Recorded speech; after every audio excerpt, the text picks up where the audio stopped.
looking at the wings on that fourth line, it's Cizikas or Duclair. Which one do you pull so you could play Cal and Ritchie? Well, both of those guys are wingers, right? So could you make the case that you pull Cizikas? You could certainly make the case. Absolutely. We've seen him through preseason, and we believe he hasn't been playing well. And like the underlying numbers hold that. Cizikas, at least according to what I found online, is one of the worst players, one of the worst centers in the preseason. You got Hunter McCown, Luca Pinelli, and then Cizikas have the worst. I think that's expected goals out there. Sorry, game score. The worst game score, third worst game score for centers through the entire preseason for all teams.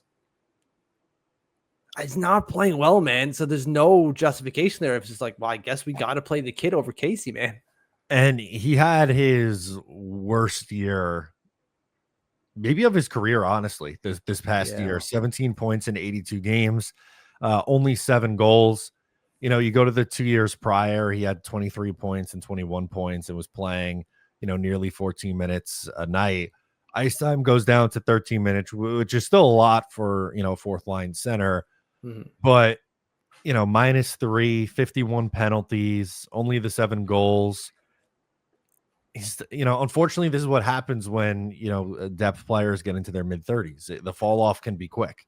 That's exactly right. He's 34 years old. I forget when his birthday is. I feel like he just turned 34. Or am I wrong? No, honestly, not really. In February, he turned 34. So he'll be 35 this year.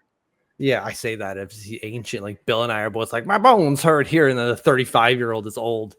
But he is for NHL standards. So like if Ritchie steps in, that probably means that Cizikas has to step back out, and that would be certainly a blow to him, right? Like, you remember from what Cal was talking about on was it the Cameron Strickland podcast? He's saying like our names, both Matt Martin, or all three, Matt Martin, Cal Clutterbuck, and Cizikas were just kind of permanent markered almost there, and they hadn't moved the names at all, and that was like that for years. And at this point, it's not only we might not sure where we're putting you in, it's we're not putting you in at all. That's the thing, right? Like 2 of the 3 are gone. Cal was the first one to go, then Matt Martin, and now Casey's the lone survivor here, right? And, he's the youngest of the bunch. He's the center, and honestly was probably the best all-around player of the 3.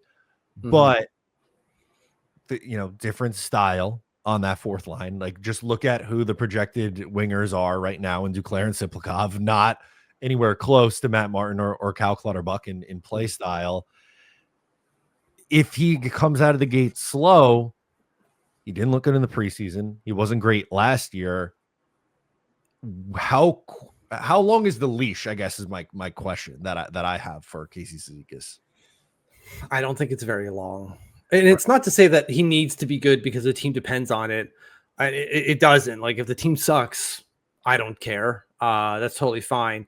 It's just you're trying not to suck, ideally. And if you think you got someone who's better than Cizikas, then and you can play him, then you do that. It's just if we suck and we have no other alternatives, and whatever, we suck. But I think the leash is pretty short. It is longer now because you got a guy who should be taking his spot who's out.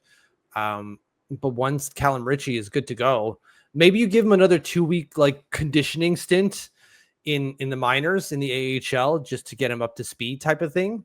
And then you bring him up, which would be totally fine because he wouldn't be playing fourth line minutes there at the AHL level. And then you give Casey a little bit longer to figure it out. But I do like the point that Burns made in the Discord when I posted that picture of Cizikas having like the 3rd worst game score for centers. It's like, he's a vet. Wouldn't be shocked if he was just coasting, getting himself into shape, which is true. I said the same thing myself during one of our previous podcasts talking about the preseason, going like, I think we were talking about Matthew Barzal. It's entirely possible that he's not going all out, balls to the wall for the preseason because it's preseason. But yeah, you got a guy who's chomping at the bits to take your spot. You kind of got to give it, man. That's what I mean. It feels like there's more pressure now on guys like Cizikas and Pajot, who we talked about, ad nauseum this offseason with, when are we going to see Cal Ritchie, and Pajot might be the guy out. But honestly, and people started to say this a few weeks ago, it might make more sense for Cizikas in the short term, but even that wouldn't necessarily stop them from trading Pajot at the deadline if they got a good offer for him. But I don't know. I just think it's going to be really interesting to see how the Islanders play this. They don't have to make a decision right now because of the Cal Ritchie injury, but it does make things a little bit more interesting a couple weeks from now when he's healthy. And then, okay, what do? Do you send them down to the minors? I know it's only 4 games, but does, Cizikas, is he only playing 9 minutes a night and doesn't really look very good? Like what's going to happen here in the first week or two? Yeah, because remember last year they had to re-sign Matt Martin to figure out their 4th line. Like, what are we going to do here if the 4th line sucks again? And so I think 4 games is enough. Even if it sucks, you just wait it out and you hope that Callum Ritchie comes back sooner rather than later. He's young, so the bounce back ability from an injury is a little bit higher, specifically for something that isn't that's super serious as it seems to be. So maybe he slots right back in and you're like, let's give it a shot. Let's see how it works. And then you skip like the 2-week conditioning stint that I brought up. But if it's going decently well with Cizikas in there, then he's giving himself a little bit more for runway there. And you can have Callum Ritchie start in the AHL and then bring him up once he does the thing at the AHL level we all expect him to do. Yeah, I wouldn't be surprised if they go the conservative approach with it. Yeah. But I do think you can make the argument against doing that. I'm just saying, yeah, I wouldn't be surprised if they went that route. That just seems like the feeling that I have. But if you're going to be a team that's in a transition year, right? Yes. Do I want to go through that transition with Casey Cizikas and JG Pajot, or do I want to find a spot for, the 20-year-old with upside in the lineup? I would prefer to find the spot for the 20-year-old, in the lineup somewhere.